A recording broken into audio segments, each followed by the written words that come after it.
Hello बच्चों, चलिए प्रश्न पढ़ते हैं। कांच और जल के वायु के सापेक्ष अपवर्तनांक क्रमशः 3/2 तथा 4/3 है। कांच का जल के सापेक्ष अपवर्तनांक होगा। पहला विकल्प है 8/9, दूसरा विकल्प है 9/8, तीसरा विकल्प है 17/6, चौथा विकल्प है 1/6। आइए बच्चों, प्रश्न के लिए मुख्य अवधारणा की चर्चा करते हैं। मुख्य अवधारणा। तो बच्चों, बात की जाए अपवर्तनांक की, तो माध्यम की सघनता को बताता है।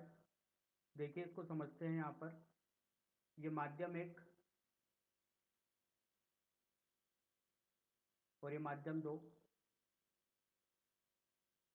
एक सतह के द्वारा माध्यमों को अलग अलग किया गया है। ये वही सतह है।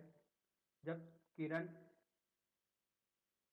प्रकाश की किरण आपतित होती है सतह पर, तो आपतित किरण का अभिलंब के साथ कोण आई आपतन कोण।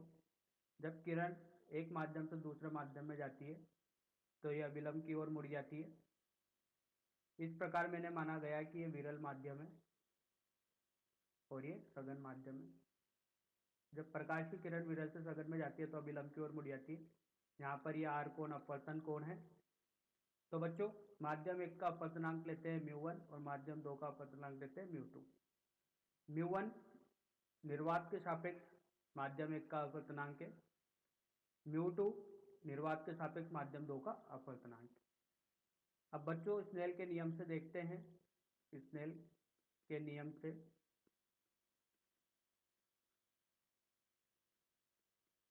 आपतन कोण की जा बटे अपवर्तन कोण की जा होती है बच्चों μ2/μ1।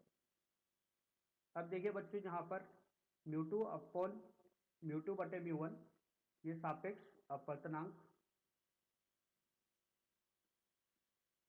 इसको बोला जाएगा माध्यम दो का अपवर्तनांक माध्यम एक के सापेक्ष। तो माध्यम दो का अपवर्तनांक माध्यम एक के सापेक्ष इस तरीके से लिखा जाएगा 1 μ2। यही बच्चों अपन का सापेक्ष अपवर्तनांक कहलाता है। किसी भी माध्यम के सापेक्ष अपवर्तनांक, सापेक्षित अपवर्तनांक इस तरीके से प्रदर्शित किया जाता है। तो आइए बच्चों, अपने मुख्य उदाहरणा के आधार पर प्रश्न को हल करते हैं।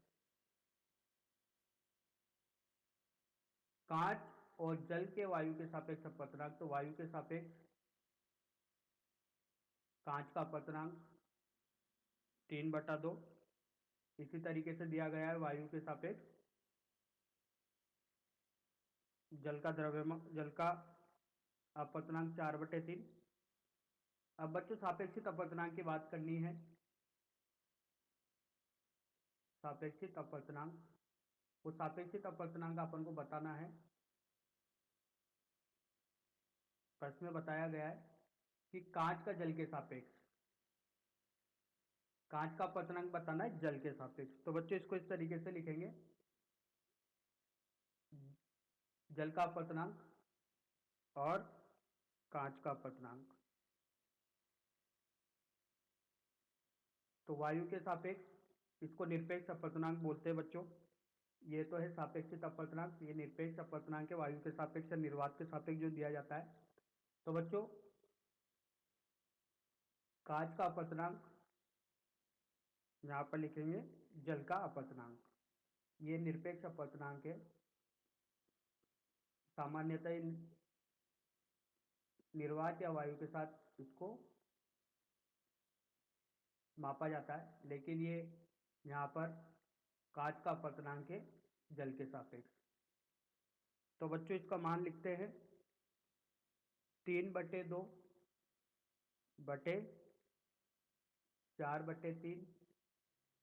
तो देखिए बच्चों, 3/2 गुणा 3/4, यहाँ से हल करने पर अपन को मिलता है 9/8।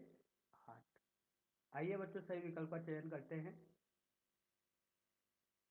सही विकल्प 9/8, कांच का जल के सापेक्ष अपवर्तनांक। आशा करता हूँ आपको यह समझ में आया होगा। धन्यवाद।